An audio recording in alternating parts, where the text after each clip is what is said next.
Hey everyone, and welcome back to another MSP Live Chat from Ninja One. I'm Director of Content and Community, Jonathan Crow, and I've got a bunch of familiar faces with me here on our panel. First of all, we've got Tom Watson, our Channel Chief Advisor. Hey, Tom. Hey, great to see everyone. Yeah, absolutely. Great to see people, familiar names in the chat too. Dan, good to see you, buddy. Luca, our previous going big or go home from our St. Patty's Day, getting lucky live chat. Good to see you back, that we didn't scare you away with our wheel of misfortune. But let me kick it around and introduce our other guests here too. First of all, we've got Connor Swalm. He's a new face here in the live chats. Connor, you are CEO of Phin Security, and you're really the reason we're here talking about this topic, right? Good to have you here. Thanks for having me on, John. And then we've got Marnie Stockman, was just on a live chat, didn't get scared away, came right back. Marnie, of course, led our live chat all about customer success. And Marnie is the CEO of Lifecycle Insights. Marnie, of course, good to see you. Hi, all. Excited to be here. Feeling a little guilty about my participation here, but I'm excited to be here nonetheless. Oh, yeah. We may have coerced Marnie into doing some April Fool's phishing shenanigans against her will. Yeah. Although, I don't know, Marnie, you didn't need that much. I did click the button. For the record, I didn't click any of the buttons I was sent, but I clicked the button to ensure that someone else would. That is true. That is true. Marnie has turned into a true paranoid person. I am a legit paranoid. As a matter of fact, I apparently texted myself at 2:04 this morning with a link I wanted to see, and I guess what? Did not click on that link either. You can't even trust yourself. Yeah, Jason, good to see you, Jason, in the chat here. He's saying Marnie's too nice to be evil. That's what makes her the perfect person to be evil. Unfortunately. Oh man, but yeah, you guys will see what we're talking about in just a few. But then last, certainly not least, Ray Orsini, CEO, OITVOIP, champion of the channel. Good to see you. What's up, brother? How you doing? It's always awesome to have you. I like that shirt, by the way. Oh, thank you. Yeah, from our last events, the Jurassic Sock, or as I like to call it, hey, those are the Rogue One people. I know, that's my favorite line in the chat from that. Oh man, well, great to have everybody here. We also have Alex Farling from Lifecycle, who's having some technical difficulties. Alex, if you can hear us, we're going to try to get you on, buddy. We'll send you a link. Exactly. But thank you so much, everybody, for taking time out of your day. As always, great to have you here.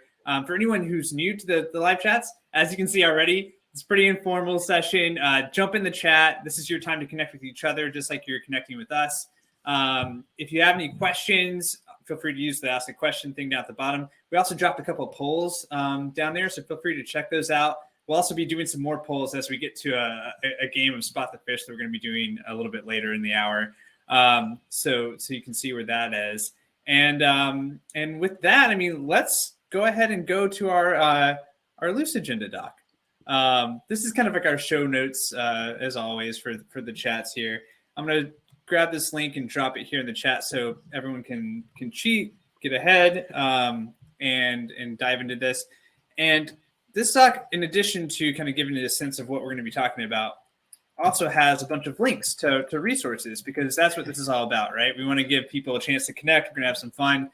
But we've got some really good resources from Connor especially, but some external resources too that are going to help you get kind of the latest on what's going on with phishing tactics and how to kind of level up your training and how you're talking with clients about this, right? So as you can see, we've got our lovely faces, our panel here. Alex, we'll hopefully see your face a little later. Maybe he can refer to this, getting trouble getting the crowdcast part. But let's go right into it. Connor, I'm going to kick this over to you. So phishing, sure. I mean, this is something that obviously we talk about all the time. We hear with security, the human element is the weakest element, the meatware, right? We hear about this all the time. You see all the stats about MFA, how it could be so effective in affecting a lot of attacks. The thing I've kind of been circling around with security a lot lately, the way I've been thinking about it is, we have all these best practices and everyone gets caught up in the new flashy stuff. but man, it's really a lot. Like you dig into like these some of these big breaches and what was the original attack surface? What was the initial attack vector? It was someone doing the classic thing, right? Of clicking an email or losing their creds. And so I want to give you a chance to kind of speak to that. Of course, we'll get into kind of some of the newer, flashier examples. But why is this still just such a persistent thing that we're talking about? Human behavior is hard to change. That's like the first thing. So humans are always consistently vulnerable to certain things. And then as current events pop up, that changes the way people are vulnerable to. Essentially, what phishing really is you read a thing or you're looking at a picture and it elicits some emotional response that takes over and your logical brain flies out the window. And all of a sudden you're doing exactly what this thing is telling you to do. And I call it a directed action. I don't know if there's some other industry term for it, but it's, hey, log in here, or hey, click this, hey, go to this link or join this meeting.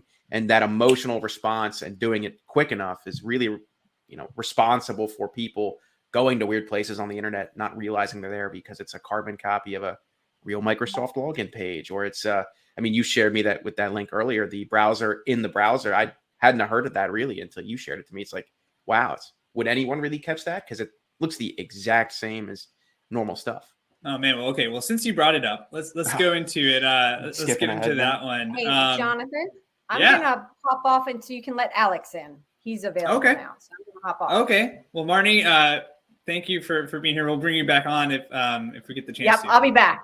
Okay, sounds good. All right.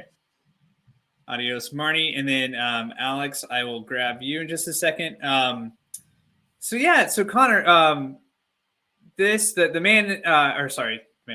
browser in the browser attack. So folks in the chat, have you seen this?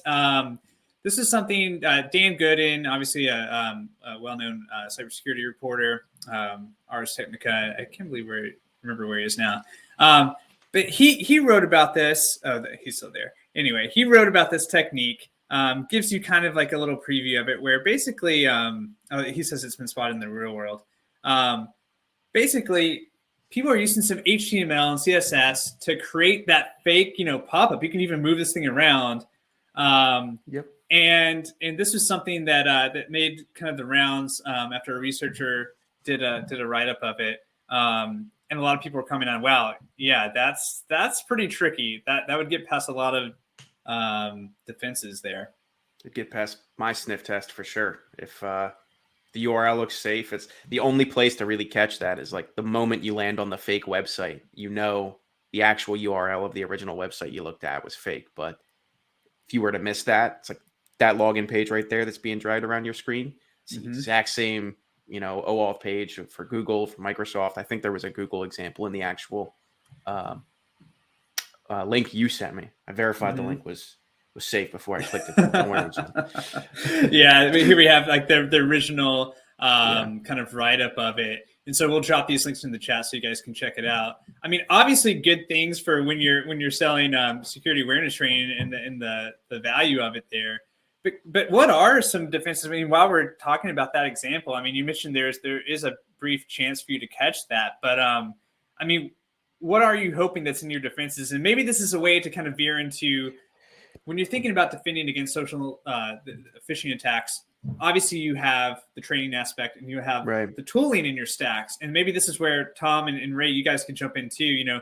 How does training fit in? How do you guys think about balancing investments in training people, because ultimately it's people who click, right? Versus also giving them some safety nets in terms of your tooling.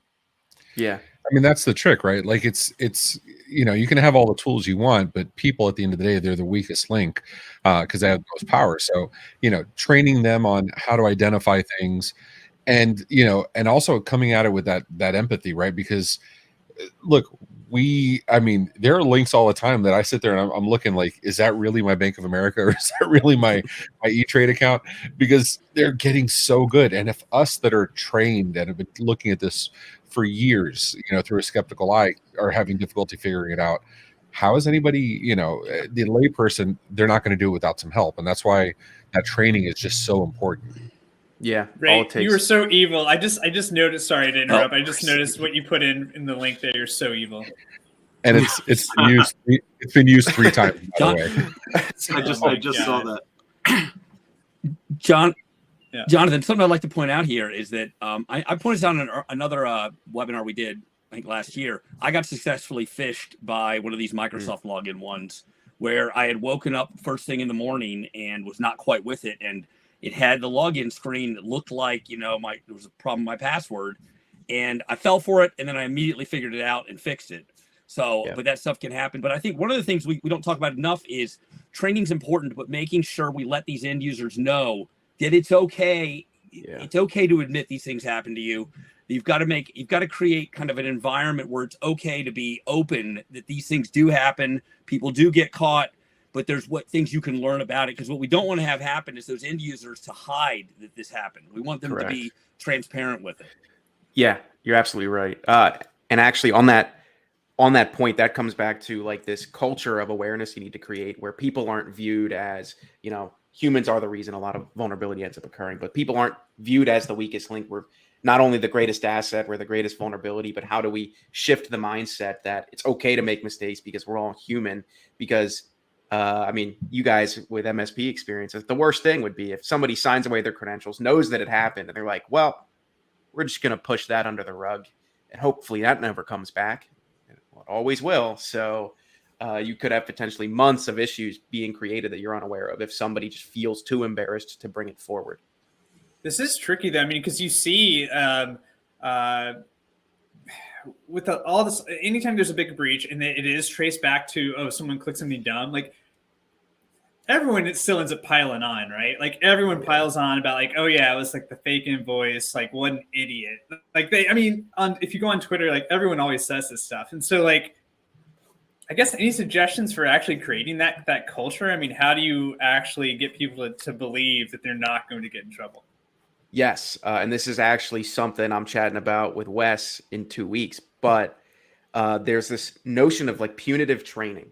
When a user gets phished, they're delivered a video that they've probably seen 3 or 4 times already because it's normally the same people that don't get the initial support they needed. And instead of being able to move on with their workday and know what they did wrong, they're smacked with this club. Like instead of the carrot, everyone's leading with the stick these days. And they feel stupid, they feel ashamed, and then their manager gives them a call a week later when they get this automated alert that this person falls in. The manager's on them, like, I can't believe you're doing this. So it all really starts from let's change the way we actually address the phishing issue. When we recognize there's a vulnerability, there needs to be like a personal trainer needs to come and work with you on your weakness. It can't be an at-home workout video that you're responsible for, that you've kind of been chained to, that you have to complete in any way, shape, or form, which means you that starts early, right? Like, we get that every new hire, and we're hiring people every single month, but every new hire gets that email inevitably. Hey, this is Ray. Can you do me a favor? Go to Amazon and buy some gift cards for me.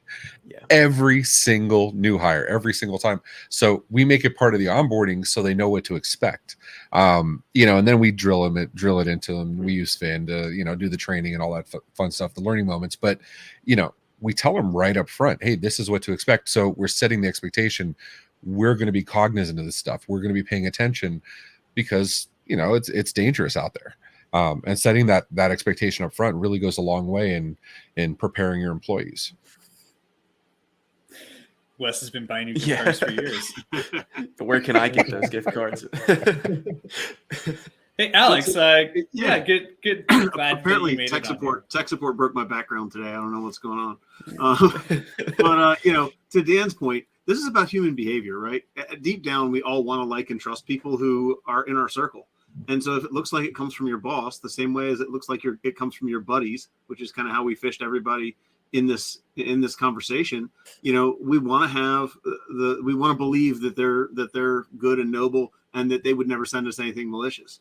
And sure enough, it doesn't take much to, we, at the end of the day, everybody who clicked our link trusted that our mailbox wasn't compromised. Right. They didn't think about it that far, but they had to trust that my mailbox wasn't compromised or my Slack instance wasn't compromised. And that a malicious person acting as me didn't send them that spam. And nobody thought about it that deep. That's why, Marnie sent me this. It must be okay. Right. You would never. Yeah. Marnie would never. Right. And I know she had the heebie-jeebies click and send. But, at the end of the day, we have to doubt everything. And that's why, when we taught it at my MSP, a lot of the conversation was, this is no different than electronic funds transfer. If somebody sends you an electronic funds transfer request, what does your policy say? Well, a well-written policy says, call the human, like do some verbal voice verification, do some face-to-face verification before you wire the money. If somebody sent you a link to click that you weren't expecting, ping them back using another communications method and just go, hey, did you intend to send me this? I wasn't expecting it, right? But we have to have, like, to Connor's point, we have to have the culture where that's okay. Instead of the boss going, of course I sent it to you. Just go do the work.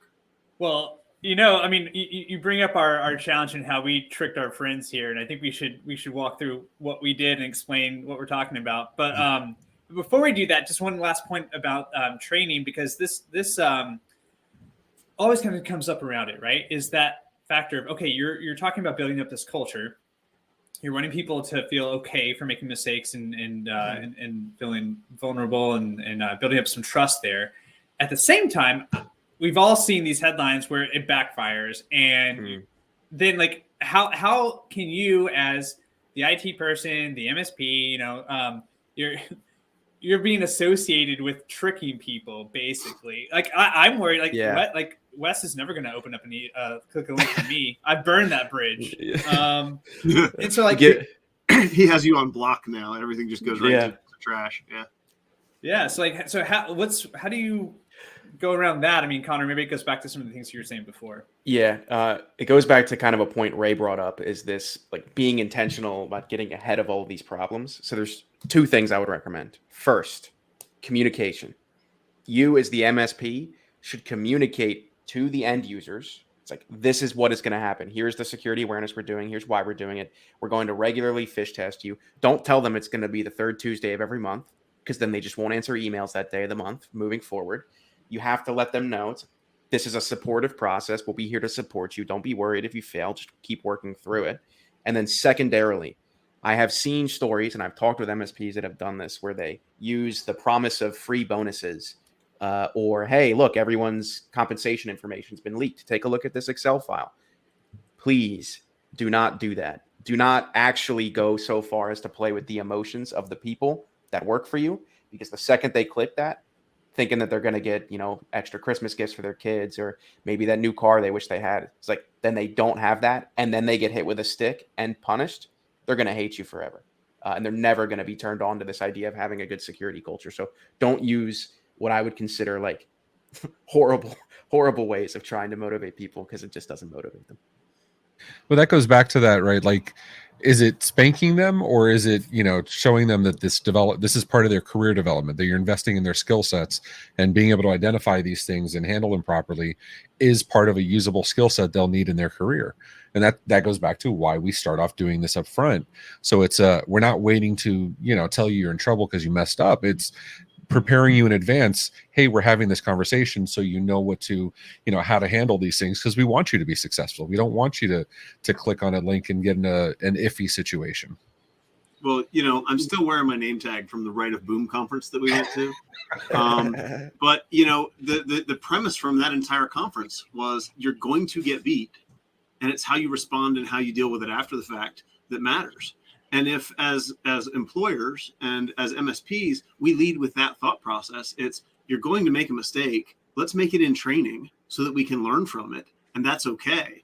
Versus the concept that, if something malicious happens or something bad happens, we don't train, or we don't do enough training because nobody pays any attention to it.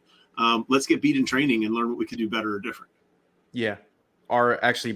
The reason that I started Phin, that my whole perspective was, let's actually phish people first. Let's prepare them for the real world. Let's treat them like the adults they are, and then support them on the back end when inevitably people make the mistake and they fail in some way. But always be as realistic as possible. Train people for what they can expect. And I got to say, Connor, that's really great advice. And I'm especially impressed that you're able to give this advice talking, and that you're also chatting. You're active in the chat as you're talking too. It's very interesting for me to see. That was creepy. There are several Connor Swalms, not only in this chat, but also in our own private Slack somehow. They've infiltrated, and the Kyle hive mind is a thing. There's slowly this Connor hive mind is also, I don't know. I can't get away from it. Wow. The phishing guy has quite a target on his back, I think. I do.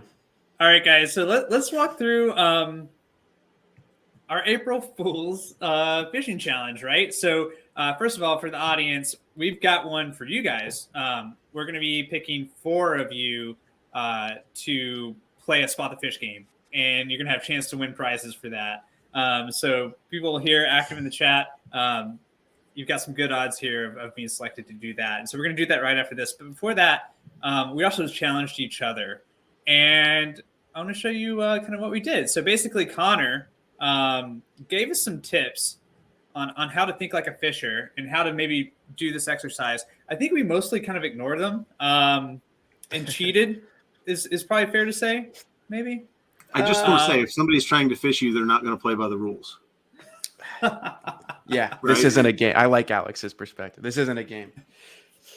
This is going hard for the win. Okay, We cheated. We used I don't Marnie, like to who's lose. like the most trustworthy person on the planet. It's like her and Mother Teresa, like the people you would never expect to get fished by. Yeah. Yeah, unfair advantage. So we decided, okay, Ray, Alex, myself, and Marnie all got assigned targets, right? And let's go through. So we talked about Marnie being the ace in the hole because no one would expect her. Who was her target? None other than our good friend Kelvin, who's here in the chat. And she went after him with a especially devious email here. And I just want to kind of show you guys what it was. I mean, this is especially nasty because not only is it coming from Marnie, this is an email that she's referencing back to you, Ray. So there's like the double trust there. Yeah. It's an email chain. There's double trust. It's referring to a conversation you guys are having with each other that basically only you would know about. Well, but that goes to prove the point, right? That they're going to use information, whatever they can get, that kind of, they can use to their advantage. Kelvin and I had been talking about a conference where he's going to come to Miami and, he's going to do conferencey things, but, he's asking where to stay. And I told Marnie, let's use this. And she did. It's no different than, them trying to fish my employees, knowing that I'm the boss. So any kind of those requests probably would come from me. They're using the information they have. And that's why I like that this works so well. Plus, it's Kelvin. So. And so apologies, you can't see with the doc there. I should have cropped that better. But basically, maybe the parts that you can't see is she's forwarded an email from Ray that says, "Good morning. I checked with Michelle because she's the one that actually does the bookings." And she has a link to 2 hotels, the Lowe's Hotel, and it says, that's his favorite one. And that is indeed what Kelvin clicked on. When he did so, he got a Rickroll. And so Marnie claimed victory over getting Kelvin. Although Kelvin was very quick to point out exactly what he's pointing out in the chat. That this does not count. He was not fished. He was tricked. And then I responded, well, history is written by the victors. So Right, which was maybe the best quote of all of it. All right, so Kelvin, bam, nailed, got it. And then, who else did we go after? Someone who was in the chat, but conspicuously is not in the chat anymore, I don't think. This seems like revenge. I feel like this was only done because of previous. Yeah, this was personal, right? Yeah, I feel like this was personal. I suspect Wes is that other Connor. So Wes Spencer, formerly of Perch, huge voice in the community, huge cybersecurity expert. No way we can get this guy, right? Huge target. Well, call him a crypto pumper. I got him. But again, I'm cheating. Okay, so I sent him an email. It's from my own account here. But to Alex's point, what if my email thread, like what if my email is compromised? It was hijacking the thread. Maybe this is plausible, sort of. I mean, most of those messages are just like, hey, I got a doc for you. They don't really go into effort here. Again, I blew it with this cropping, but basically, here's what it says. I did take Connor's advice. Connor suggested that, hey, you got to know your target. What do they talk about? Like, add something that's personally relevant to them. So I wrote a message. It says, hey, sir, just FYI, I think someone's stealing your bit. And I shared an article with him that says this cybersecurity expert helicopter is in to help breach clients, literally. Having external experts on call to address cyber attacks is becoming commonplace, but this provider is taking the service to new heights. I sent this, like 5 minutes later. boom, I'm marked for revenge. And so To Wes in the chat, I'll help you get Jonathan back. Don't you worry. Yeah, no, I did realize immediately like that targeting the security expert guy was probably not my brightest idea. So I'm sure I'm toast. But then he did also say, hey, I immediately turned on you, Connor. I flipped on you immediately. Immediately. Said that you put me up to this. Oh yeah, there's no question. So we got Wes, but really I'm sure this is just going to end up very poorly for me and probably you. Most likely. Does anybody think that this may be the origin stories for our arch nemesis, whatever the word is? This is how it starts. Right. This is how the villain arcs start for sure. We got one more. Alex, you wanna go for this one? Yeah, I cheated too. I stepped outside of email and used a Slack channel that way too much conversation goes on in, and basically dropped a nice little CMMC related message to Tim Golden, and he just couldn't stay away from the bait, and that was to Connor's point about do something that they're passionate about. So all these compliance guys always say you can't buy compliance in a box, you can't tool your way out of compliance. So I knew that would get his emotions going, and he would be suckered into clicking very quickly. I mean, Kelvin brings up the point. It's like, even hovering over it looked legit. It was like News RR or something. News RR looks legit to you? Like, it's such a weird, suspicious link. I see why Kelvin ended up getting phished. Oh, wow. The weird part is Kelvin put it on a blog later. Like, that was the weird part. Oh, man. So Tim, boom, got him too. So I think, and then Ray, you sent me your thread a little bit too late for me to include it here, but why don't you talk about who you went after? So originally there was a little snafu, right? So originally I was going to go after Jason Slagle, which I was totally prepared to do. Like I was totally down for it. And whatchamacallit? We have 6 people click so far on the link I put in chat when I rolled the chat. But the idea was I was going to get him, but he's part of our planning committee for these events. So he kind of knew what was up. So I had to pivot quickly. So I went after somebody that should be aware of all things cybersecurity, since he focuses on cyber insurance, right? I focused on our good friend, Dustin Bolander. And I sent him, I can actually share from my screen. It's not a big deal. Okay. I actually sent him a quick email saying, hey, can you check my cyber insurance policy? Let me know if it's legit or not. And it was that RR, like Kelvin says, one of those legit emails. And of course, he clicked on it absolutely immediately. And so, I got him. It was great. And, he's giving me no endless amount of gruff now in the chat. So, oh man, amazing. Yeah, I think it is good. I mean, obviously there's some things here. Maybe Connor, you kind of walk us through like what was maybe like effective these things, and you can walk through kind of what you were suggesting for us. Before you do that, I just want to drop a link in so everybody else can get in the fun. I mean, man, guys, tomorrow, the whole reason we're doing this, right? April Fools. Here's our gift to you. That it's not going to send you to the Rickroll thing. This is the Rickroll generator. And so this is what we used. And what's cool about this one is there's a bunch of these around, but this one will let you build the link. It even generates the preview if you're doing that over Slack or whatever. And then it will let you track, and you can see how many people clicked it. Like Ray mentioned, he can see how many people on the call fell for the one that he dropped in the chat link. So anyway, go have fun with that tomorrow. That's an awesome resource. I think your money and time is well spent jumping on this webinar just for that. Connor, let's go back to you, sir. So when you were advising us on, okay, how can we think like a phisher? I mean, obviously there's like your target. I mean, the other thing that I see all the time that you pointed out is people are abusing trusted sources. So of course, like we were the trusted sources in that account, but I mean, we see all the time these emails that are coming from Dropbox or any amount of like trusted service. In fact, one of the recent ones we put in, I just saw an article this morning from Bleeping Computer about Calendly, and invites coming out from there, which is pretty sweet. But yeah, anything else that you advise when you're trying to get in that mindset, and what makes phishing effective? Yeah, I think it's people need to have a realistic perspective. They need to understand how it's working today. It's not your uncle from some far off country in the world needs $50 in order to get your entire inheritance sent over to the States. It's not like that anymore. It's very targeted, as people will choose a company that they think they like.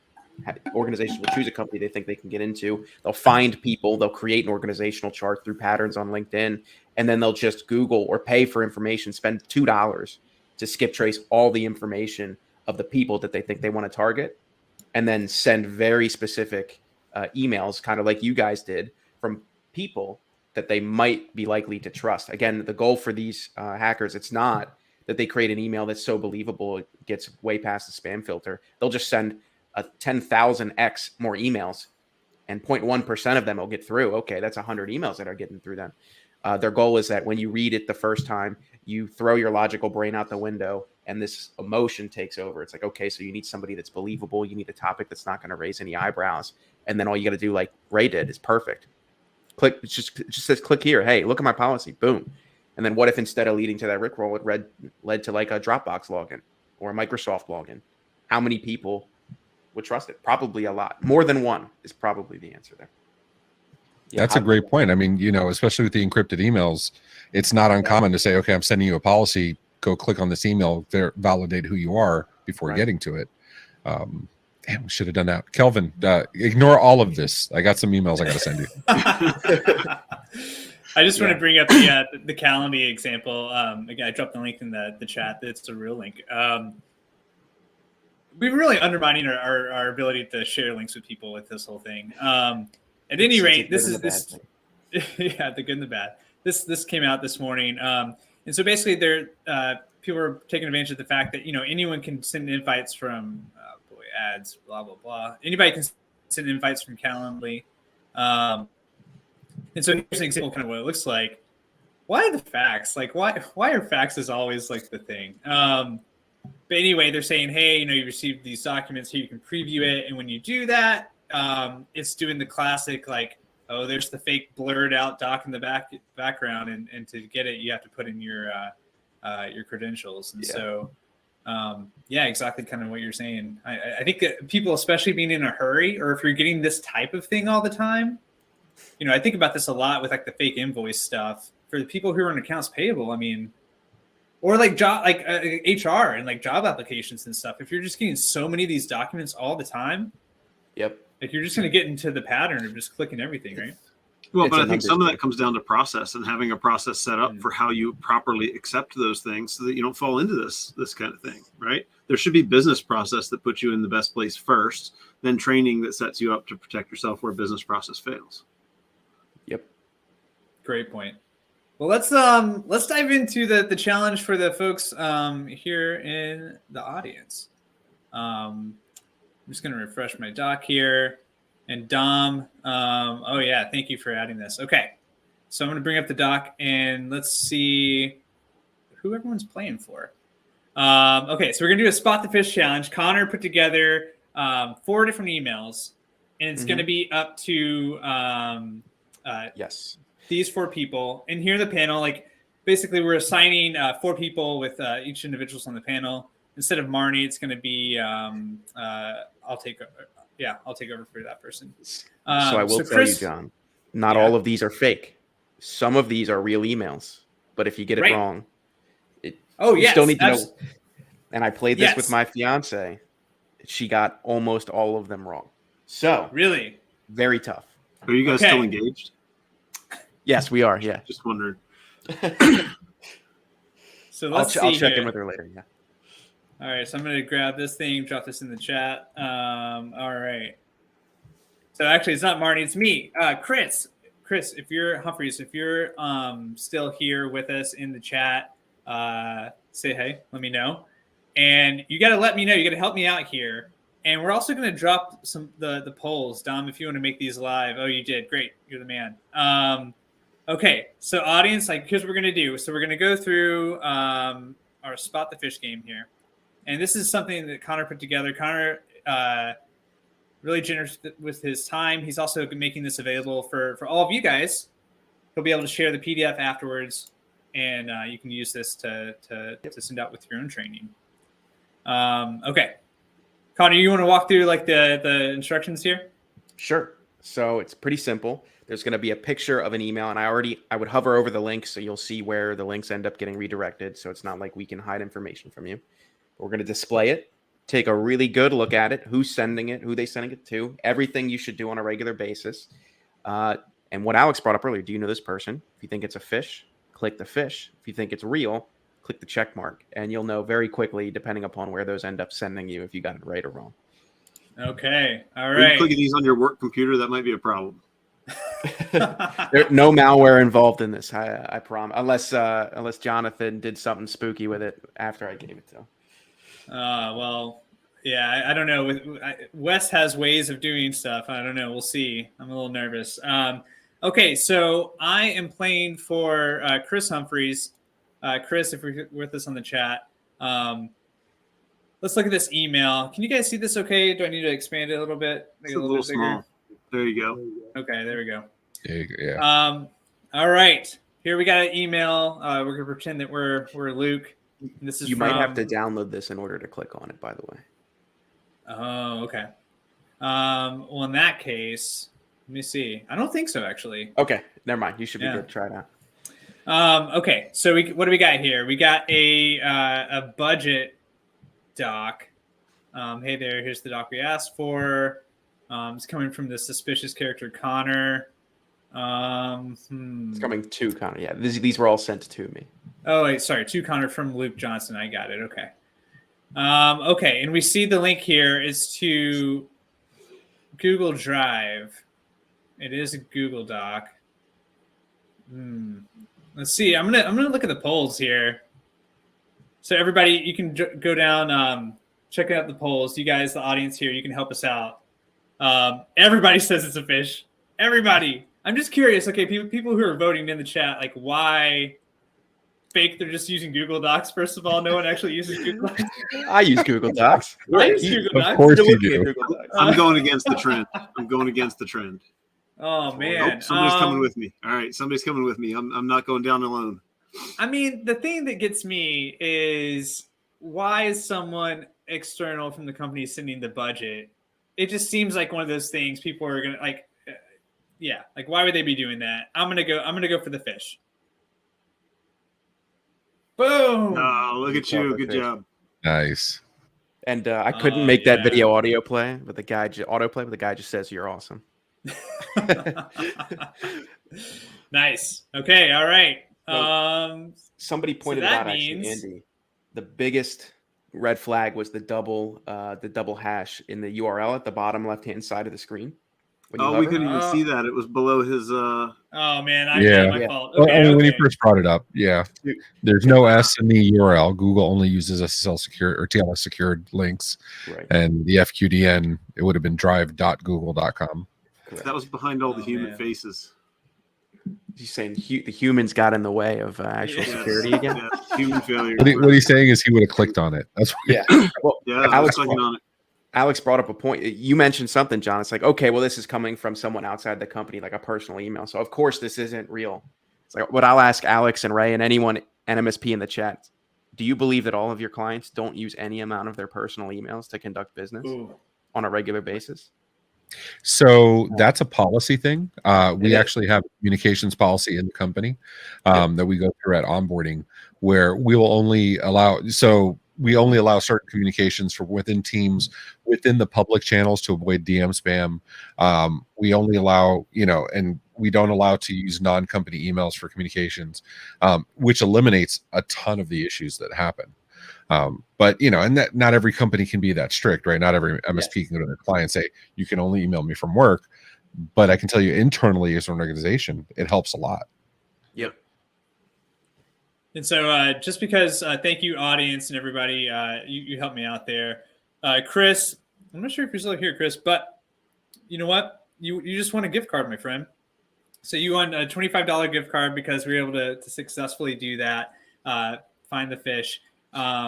We'll reveal what the price is going to be for people who don't, if someone misses it. It's one that Ray suggested. It's a pretty good one. But let's see. Okay, next up, Alex. You're playing for Deb Wong. Deb, are you here? All right. Let's see. I'm All gonna we'll look let behind Deb all give the a heads chance. this time. Oh, actually, Okay, real yeah. quick too. Chris brought up an excellent point. Why are they sending a docx over Google Drive? If it was Google Drive, they'd be using Google Docs, not That happens all the docx. time. You can upload docx files to Google Drive and share them as Drive, such. yes. Identify the person who doesn't use Drive. What an abomination! All right, Alex. So you're up with this one. You need to make this larger. Can you see it? Okay. I can see it, and my gut says it's a fish, but oh man, now it's got all blurry. Okay, sorry about that. That's all right. We're good. I'm feeling like it's a fish. Yeah, what makes you feel that way? I don't think myaccount.google.com is a real domain they use, and there's no SSL security on that. So both of those don't ring right with me. I'm going to go fish because there's nothing here that tells me that makes me back away from either one of those gut feelings. I like how everyone agrees with you, first of all. Yeah. Which is great. But I like how there's some people, 4 people jumping ahead saying it's going to be a fish for the next 2 examples we haven't shown yet. Well, Connor is the fishing guy, so they're probably all fishes, but you know. Okay, so you are saying this is a fish. So we're going to click the fish. I think it's Let's see got to what be. happens. All right. Oh, and it's no reply at Google.support too. That was wrong too. Boom. You caught it. Boom. It wasn't you got even it. support.google. It was Google.support. Woohoo! I don't know what that was. So I looked up that FQDN though. Ironically, the non-SSL myaccount.google.com does take you to your account on Google. It redirects, but it works. Look at no reply at Google.support. Oh yeah, that's from email. It's fake, but people would look at that and be like, "Oh, Google." It's Google Google support. Dot is typically what I see people. They're like, Yeah, they stop I was at researching the registrar info too. I was like, I was trying to bring it up. Nice. All right. Oh man. So congratulations, Alex. Good call on everybody. Excuse me. And congratulations to Deb because you also won a $25 gift card that we'll get over to you. Excuse me. We're going to have to get you to open up an email and respond to it. So I'm not sure you're going to actually accept it, but nobody's going to accept these. But we'll try. Okay, let's move right along. We got about 15 minutes left, and we got some other stuff to cover too. So let's see. We got Ray. You're playing for Gary Olson. I got you, Gary. I'm going to do you right, man. Whoops, there we go. Okay. All right, Gary. Here's Ray's playing from you. This is an email coming from Dropbox. Maybe. Sorry, I'm moving this around a little bit. Okay, can you see that? Okay. Yeah, I'm good. So the link, I mean, the URL on the bottom looks correct. Why it's going to a buy link? I don't know. Oh, to upgrade your Dropbox. Okay. Dropboxmail.com. I don't know if that one's I'm kind of leaning toward this is a legit one. I think Gary, you're in the chat, man. Help me out here. Is this fish? Is this legit? I'm thinking legit. And let's look at the polls too. So nobody believes anything. I know. Who uses Dropbox? Users, right? We got 3 for fish. Oh, 3 for 3 and legit? 3 now. Oh, 6 legit. There you go. Okay, I'm not. I was feeling bad if I was the only one thought legit. 5. Yeah, Valentino says fish. Blurry. That's how we get you. 480p quality only. So Ray, you're thinking it's legit. Yeah. We got Chris is agreeing with you. The poll it's a little up in the air, but it does look like people think, yep, you make some sense there. You want to take the risk? Yeah, let's do it. I'm crossing my fingers for you, Gary. I guess before we take this risk, so what would you want a user to do if they were feeling iffy about this? They contact you. Yeah. as an MSP, we taught them just send it to us. We'll take a look. We don't. It's a pain in the butt, but we take that and we use it as a learning opportunity to go over it with them and say, okay, let's look at here. Let's throw it in the sandbox. These are how I would address these things, and teach them to do that. And especially with Windows 10 Pro, you have the sandbox environment. It's not that hard to throw something in there, but we'd walk them through it. But at our MSP, we always had no problems reviewing emails, and we'd get them once or twice a week. Wasn't a big deal.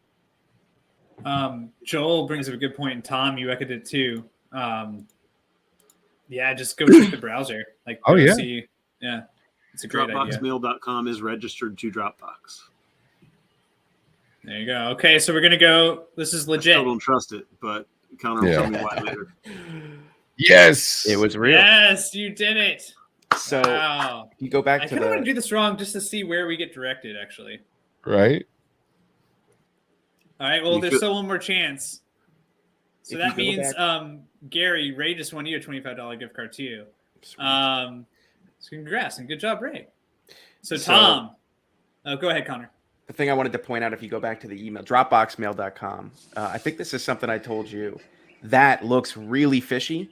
Yeah. And I have told every single MSP every single person I've ever talked to is, hey, don't trust anything that looks fishy like that. And shame on companies that don't try to go through the actual hard process of making sure they can send from Dropbox.com or companyname.com. It's very, very hard to communicate to a user. It's like, oh, no, this is perfectly accurate, when everything they're used to looking out for is Microsoft Live notification.com. It's like this weird string of somewhat believable characters. It's horrible for Dropbox to actually do that. I don't think they use this anymore because they got a lot of crap for it, but this was a real email sent from Dropbox.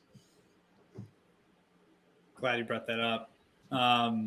Okay, so we got one more spot the fish game here, and this is Tom. You're playing for Andy Klein. So let's see what you're working with here. Okay. Oh, you're gonna email from Google. It looks like. Saying, wow, government-backed attackers may be trying to steal your password. This is not child's play. What are you thinking, Tom? Yeah, I can't. It's kind of blurry for me. Can you read me the email address it's coming from? It says, well, here. Let me see if I can make this a little bit bigger. There we go. How's that? Google.support. I think it's fake. I think it's phishing. And yeah, I agree with Andy on here about the URL shortening. Something's wrong there. So yeah, I'm gonna go with this as a fish. Oh man, the URL shortener. I know this from with us trying to fish, because I definitely used one to hide to get Wes. I mean, yeah, is there any case now where that wouldn't be like a big red flag? Seeing like the Bitly thing or the tiny URL thing? Well, even Reddit does that, right? Like nowadays, if you use a Bitly link or any shortener in Reddit, it marks it automatically as spam. Really? It's like, and it's really cool. Like we do that, right? We use redirect links and stuff like that. It's really cool to have a shortened link, but we use a redirect that's under our own domain name, go.oit.co instead of bit.ly. At this point, I won't click any Bitly, period. We just use QR codes for everything because no matter what everybody knows, they click them, they take pictures of them and go there anyway. Oh yeah. Pretty sure Coinbase sold my information because I got a bunch of Coinbase scams after scanning the Super Bowl ad. Thanks a lot, Coinbase. There you go. All right. Thanks. So everyone unanimous, it sounds like, and it looks like on the poll too. So let's go. Okay, so listen, we know it's a fish, right? So we're just we know the awesome thing. You got it. You won, Tom. You won Andy a $25 gift card. So congrats. But let's just see what would have happened if we said no. This is cool. Oh, I know it. I know what's happening after this stupid ad. I know what's going to happen. You got to get the YouTube Pro. Oh God! Yeah, what was coming? Oh my God! We're just funneling ad revenue to YouTube right now. Okay, I thought that Connor had a switching is easy. Come sign up for Phin Security ad. Right? Up. How great would that have been? That's really what I thought was about to happen. You can't be too on the nose. Connor, I kind of want to see you with like more a little bit like the coif there and like some sunglasses because I think there maybe is a resemblance. All right, next conference, John. IT Nation Secure. I'm showing up with the glasses, the jean suit, everything, and the life jacket will be there too.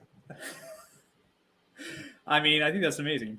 Oh man, congrats! Well, guys, like, great job. I think everyone here on the call obviously knows their stuff. How much would you trust all of your end users to know all this, though? I guess is the question. And also, not at all. Not scrutinizing this like we are. We know this is a game, whereas people going through their inbox should usually a mindless scroll. Yeah.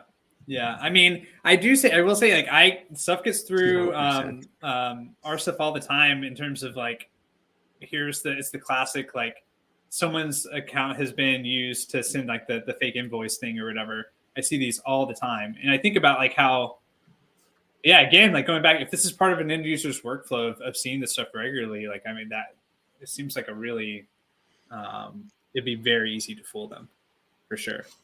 All right. Well, man, I hope everybody had some fun there. Congratulations to the winners. We're going to get in touch with you afterwards. Hope that you trust our emails and you can get the Amazon gift card. As we're wrapping up here, let's touch on a couple additional resources first, and then there's some other events upcoming. But I want to give Ray and Alex and Connor a chance to say kind of last words on what's coming up for them. So really quickly, I dropped a couple of things in here. I know there's a lot more we could add. Of course, I added a link to your security blog, Connor. And like you mentioned, you're going to be giving out that presentation. That's really cool, the way that you've baked in like the whole gamification aspect of it. Yeah. And so that's awesome you're sharing that. So we'll include that in the follow-up email, everybody. Where would you like me to? Are you you have that? You're good to attach that to everything? Yeah. I actually, I just uploaded to, we'll be able to share that in the email. Make sure everyone, when you go to click on it, hover over the attachment first. If it says anything, even PDFs can be a little squirrely sometimes. So just make sure it says .pdf. Next time, oh man, yeah. Jonathan Fish West. He'll definitely fish you guys. If he still has an email account left by the end of this. Exactly. I'm not going to rest easy. So I shared a couple of things. I shared this resource. So I got, whoops. Well, maybe I'll have to. Resource. Yeah, exactly. I'm going to have to revisit that. I did share from our friend Alex Phil's IT Pro Mentor. He's got a good security checklist for Office 365, some things you can do to help harden some things. We'll add to this resource list. But anything else you guys want to say? Any other resources you'd like to point to? Things that's been helpful for you, or any kind of like final words? Maybe Connor, let's start with you. Sure. I actually still do a bunch of webinars on this topic. Basically, the thing that matters is that you have two lines of defense. The first is your entire technical stack. That's going to be your endpoint protection. It's going to make sure if something bad does happen, that it stopped quick enough that it doesn't cause a lot of issues, or rather that you're aware of it. But training the human at some level, if you could have the best secure email gateway in the world and you could turn it all the way up so you get 1.5 million false positives a minute, something's going to get through eventually. And so you have to train your end user to recognize and to really, what you have to do, like we spent a whole bunch of time scrutinizing today, you need it to be a habit for somebody. And so you have to go through regular training with these people so that when they get there, it's not this conscious process they go through with every single email, because they're not going to do that. It's going to be very exhausting. But if you have this unconscious habit built in to recognize when something might just be a little weird, and then as Ray mentioned earlier, you have the policy in place of, hey, if you think this is weird, just click this button, send it to us, we'll take care of it for you. You need to hammer that into your employees in a horrible term to use, because it should be nice and supportive, but they need to be trained on a regular basis to do both of those things. And Connor, you did get a question from Chris about Phin. And of course, I just want to remind everybody, check out Phin. I mean, if you're not using a training tool, definitely check out the site. We've got links to them. If people do have questions for you, Connor, can we give out your email so they can ask you questions? Yeah. Hey, my team tries to fish me all the time. I was telling you guys a story before we hopped on, and that was I'm sure if somebody successfully managed to fish Connor, that Ray and I would go in on a gift card to make sure that it was. Oh, absolutely. Oh, wow. Open season. Well, we have to, because since we signed up with Phin, Connor's been working with my team to fish. Like, this is not a company-wide thing. Like, they're going after me specifically. So you're a target? Yes. So targeted. it gets more dastardly than that, Jonathan. So we have this feature called spam filter bypass that sends email via Microsoft Graph API. So you can impersonate any email in the world. And so I'm like working with his guy, Jack. And I'm like, hey, what if we just, Mark Hamill reaches out and starts emailing Ray about bringing him down to Disney World and going through the Star Wars with Mark Hamill. I was like, would that get him? And he's like, absolutely. Let's start working on it. Killing me. Crazy. You just burned some good TTP stuff there. Like that was a good one. It's endless though. They keep collaborating, and Josh and him, like, they're all on it. They keep collaborating. So I'm a nervous wreck every day. Slagle was like, hey, I know exactly how to get Ray. And I was like, all right, just tell us where to send it from, and we'll load it up for you and get it done. There's going to be a Genesis story. Yeah. I think it's all, this is all, it's praise, really, Ray, to show, like, they something like that. Well, if you guys want to do more praise or whatever you call it, speaking of Jason Slagle, we'll be on Tech Bar tonight at 6:30 p.m. Jason Slagle, Matt Lee, and then tomorrow, speaking on MSP's got to be on top of everything. MSP Dispatch will be tomorrow morning, and we'll be releasing news and security events talking about Spring Roll or Spring for J or whatever we're calling this one. But yeah, and they're both at the YouTube channel below. So join us. Oh, man, that's a lot of beard at the Tech Bar tonight. It is the beard episode. We may or may not be having a beard competition on the Tech Bar tonight. I got to get I Josh think you're at a involved. disadvantage, sir. There we go. Something link for that one. Well, awesome, Ray. Thank you again for taking time. It's always good to have you here. And Alex, how about you? Any parting words? Anything that you found useful when you were dealing with this stuff, or anything that's up? As silly as it sounds, Web of Trust is a great browser plugin to give you a second view at something if you're really not sure what it is. Right? You go to it, you do a search, it puts the little red and green dots, stoplights, or whatever. If you've got a user in your building that's a problem, give them a little extra heads up with a browser plugin or something like that. That'll help kind of mitigate some of this before they get there. That we had good success with that at my MSP on top of all the training and everything else that we did. Nice. And anything upcoming that you guys are going to be aware of? I mean, obviously everybody should check out Lifecycle. Everybody should check out Lifecycle. We were at Right a Boom, well represented and all that. But check out Lifecycle Insights, lifecycleinsights.io. Promise there's no phishing there yet. We'll get to it. But it's a never-ending journey for us. It's just about making MSPs better one step at a time. So we will be out at what is the event in Vegas in 2 weeks? Channel Partner CPE. We'll be out at CPE hanging out. So if anybody wants to come out there and grab a beer with us, come find me. Nice. And Tom Watson, I'll hand it over to you. You've got a couple of things. Maybe you can use this time to. You can help us plug some of the stuff that we have upcoming, because you've got some various speaking arrangements happening. But before we get into that, any kind of like last takeaway from you? Yeah, well, I just want to reinforce that whole thing where creating this environment where the end users don't feel like it's punitive. They feel like they can come and they can tell you what's happened. A lot of these things are uncovered then, and as an MSP, you can get ahead of things when users feel like they can bring you problems or when they've fallen for something rather than getting a smackdown for it. And then I'm really excited about this next live chat we're having, getting back into in-person sales and networking. And I don't know, Jonathan, are we allowed to announce special guests? Yeah, so we're going to have Adam Slutskin is going to be joining us, who has been in the channel for forever, right? Good friends with Tom, and we're excited to have him advising with Ninja now. So he's going to be joining us and talking about this. I'm really excited to have both of you guys. This is a great topic, especially for you two. You're going to have a lot of fun with it, I think. Yeah, I just wanted to say, I known Adam for like 15 years. We're good buddies, and it's so cool that he's now at Ninja as a channel advisor. And we're going to get into, it's been 2 years for a lot of people about how you can kind of get into networking, really to focus your energy in certain areas so you get the most effectiveness out of that.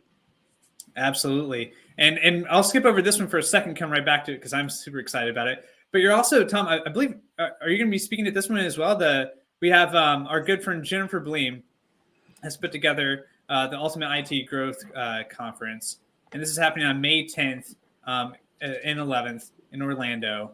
And she was kind enough to give us a promo code for it as well. So yeah, there's Tommy, are you going to be speaking at that one? Yes, I'm going to be on there on a panel Nice. with Matt Solomon and a couple of others. And we're going to get into, what you can do at your MSP when you're kind of at that $1 million mark, thereabouts, what you need to break through it, how you can really grow your MSP from there and increase profitability. Nice.